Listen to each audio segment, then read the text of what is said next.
আসসালামু আলাইকুম viewers, welcome back to my channel. কেমন আছেন সবাই? আশা করি ভালো আছেন। আজকে আপনাদেরকে নরম তুলতুলে তালের পিঠা অথবা তালের বড়া বানিয়ে দেখাবো। এখন বাজারে প্রচুর পরিমাণ তাল পাওয়া যায়। তাল শেষ হওয়ার আগেই আপনারা তাল দিয়ে এই পিঠাটা বানিয়ে খেতে পারেন। চলুন তাহলে রেসিপিটি শুরু করা যাক।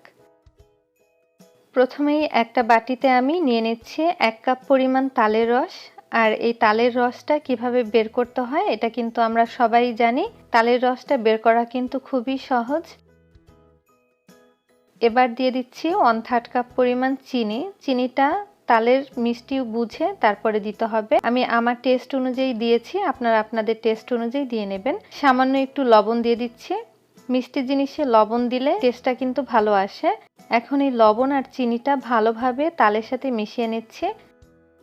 এমনভাবে মিশিয়ে নিতে হবে যেন চিনিটা গলে তালের সাথে মিশে যায়। আমি খুব ভালোভাবে চিনিটা মিশিয়ে নিয়েছি। এখন দিয়ে দিচ্ছি ময়দা। আমি এখানে মেজারমেন্ট কাপের 1 কাপ পরিমাণ ময়দা নিয়েছি। অর্ধেকটা ময়দা এই তালের রসের সাথে মিশিয়ে নিব। আপনারা চাইলে কিন্তু ময়দা আর চালের গুঁড়া একসাথে করে মিশিয়ে নিতে পারেন, তবে আমি আজকে পুরোটাই ময়দা দিয়ে করব। ময়দা দিয়ে করলে এই তালের পিঠা অথবা বড়াটা অনেক সফট হয় আর খেতেও কিন্তু ভীষণ ভালো লাগে। তো আমি অর্ধেকটা ময়দা প্রথমে মিশিয়ে নিয়েছি। এখন বাকি অর্ধেকটা ময়দা আবার এই তালের রসের সাথে মিশিয়ে নিব।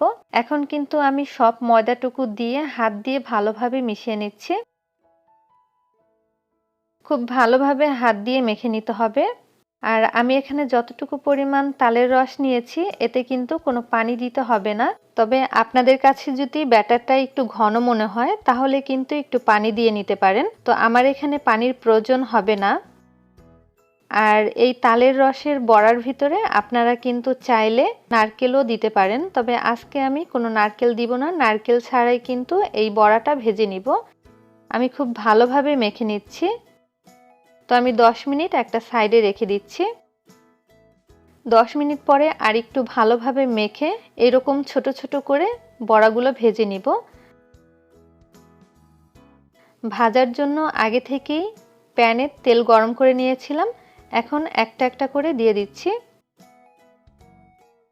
সবগুলো দেওয়া হয়ে গেছে।